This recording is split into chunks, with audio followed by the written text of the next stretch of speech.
Fala pessoal, tudo bem com vocês? O jogo chega mais, eu sou o Chico Garcia, inscreva-se no canal e vamos junto! Pessoal, aquela inscrição é muito importante pra gente, like no vídeo também. A gente tá falando de um Corinthians numa ótima sequência, que vem com a semifinal da Copa do Brasil, os 2-1 sobre o São Paulo, a vantagem conquistada. A Sul-Americana, que embora não tenha a Libertadores, é verdade, mas na Sula o time tá classificado, vai enfrentar agora o News Old Boys na terça-feira pela Copa Sul-Americana e pode avançar e pode ser um título interessante, pode ali estar uma vaga na Libertadores do ano que vem, dependendo do que acontecer na Copa do Brasil, e a gente não sabe o que vai acontecer. Então é um time que vai evoluindo e que tem 6 vitórias nos últimos 7 jogos. Por isso que eu digo que a fase mudou. E são em várias competições, né? Tem Sul-Americana, tem Copa do Brasil e tem Brasileiro. E precisava dar uma atenção maior para o Campeonato Brasileiro. Por isso que essa vitória ela foi...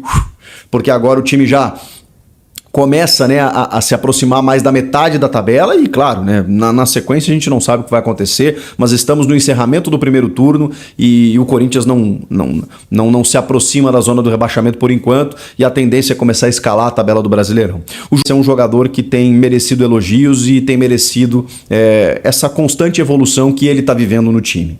Eu falo do volante Maicon.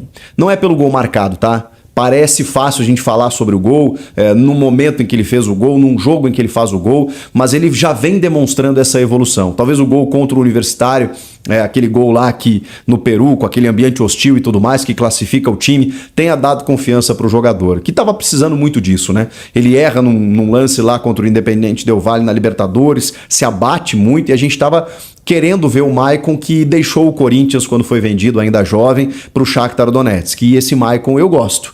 É um cara que marca bem, que pensa o jogo, que olha para frente, que faz tabelamentos e que finaliza. Esse Maicon eu gosto, que se desgarra um pouco mais da função de volante, que consegue chegar próximo da área para fazer um belíssimo gol, um chute muito potente no canto, mas a deixadinha do Renato Augusto foi qualquer nota, né? Ele começa a jogada, tabela com o Adson, quando a bola vem nele... Eu não consigo nem desenhar o que o Renato fez, né, cara?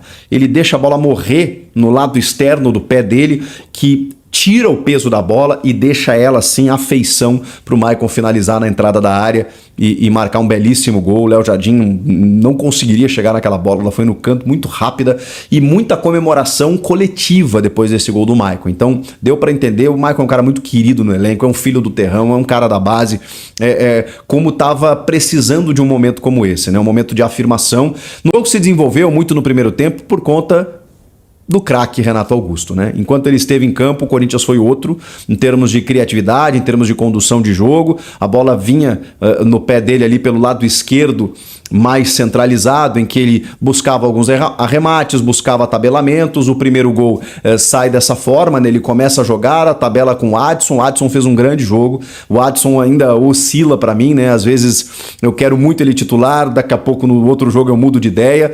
E aí aparece um momento em que o Corinthians perdeu o Paulinho lesionado, o Juliano não performa, o Moscardo, que foi criado, assim, inventado pelo Vanderlei Luxemburgo, teve essa sequência fora aí, logo tá voltando. O Rony não tem o mesmo prestígio, então precisava realmente de um jogador ali. E o Fausto Vera, né, que não consegue jogar, cara. Eu não sei se ele tá fora de posição, o fato é que ele não tá rendendo a mesma coisa do ano passado. Ele entrou no segundo tempo no lugar do Renato e ainda deve muito, ainda tá devendo muito daquele jogador que nos iludiu aqui quando chegou no Corinthians do Argentinos Júniors. O Renato Augusto dá essa deixadinha, cria outras possibilidades para o Corinthians, mas o Vasco também cria no primeiro tempo, tá? O Cássio faz algumas defesas, o time teve alguns espaços.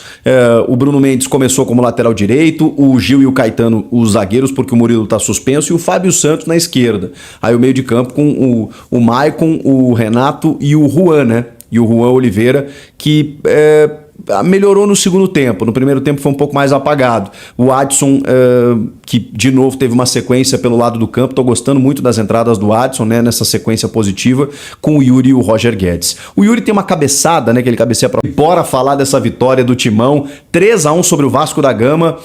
O Corinthians não perde para o Vasco desde 2010. Impressionante, né? Impressionante também a fase do Vasco da Gama.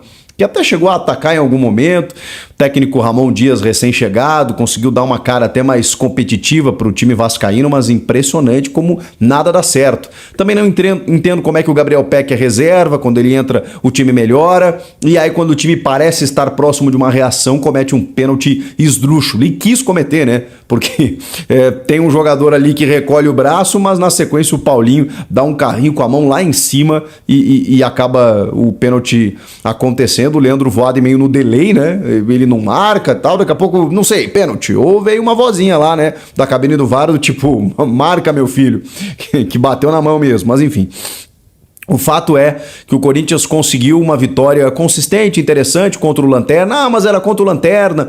Primeiro que não tinha torcida no estádio, né? O Corinthians punido pelos cantos homofóbicos no clássico contra o São Paulo, a gente já sabia, sem torcida, aquela coisa toda. E isso às vezes pode atrapalhar um time como o Corinthians, que está embalado, está numa fase interessante e não tem o apoio da sua fiel torcida, que sempre faz a diferença. Segundo, que muitas vezes você vai enfrentar um adversário que está lá na ponta de baixo da tabela e que está buscando uma reação, porque inclusive mudou o treinador, tem jogadores que estão chegando, aquela coisa toda.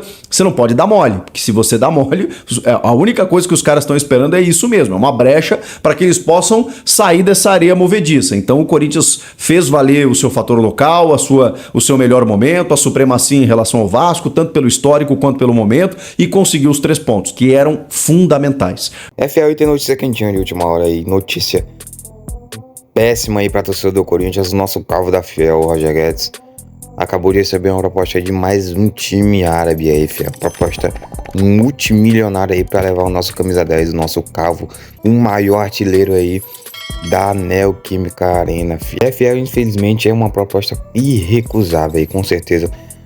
O atleta aí, com certeza o Roger Guedes, ele vai ter que acertar, porque é uma proposta irrecusável. Só pra vocês terem uma noção, é mais de 50 milhões de reais a proposta aí, por 40% dos direitos econômicos do Roger Guedes. Lembrando que ele mesmo, quer dizer, os empresários deles têm 60% dos direitos econômicos dele, fiel. E, pra vocês terem uma noção, ele ganha por volta de 1 milhão de reais por mês aqui lá no Corinthians, né? Nesse clube da Arábia Saudita, ele vai ganhar 4 milhões de reais limpo, líquido por mês, fiel. É muito dinheiro, meus amigos, não é brincadeira não. Fora outras coisas, fora as bonificações e etc, né, fiel? Meus amigos, digo eu que é uma proposta quase que irrecusável, porque imagine você recebendo um salário de quase 4 milhões, 4 milhões líquidos de reais por mês, fiel. É quase que irrecusável, ainda mais hoje em dia que a maioria dos jogadores só querem ganhar dinheiro, só pensam em dinheiro, né? Principalmente os empresários, né? Nem o jogador em si. Porque o Roger Guedes, ele demonstra que quer jogar assim no Corinthians, que gosta de jogar no Corinthians, né, fiel? Então é isso, espero que você tenha gostado do vídeo. Deixe aí seu comentário se você quer que o Roger Guedes saia ou não. Ninguém quer, né? Mas é muito dinheiro, né, fiel?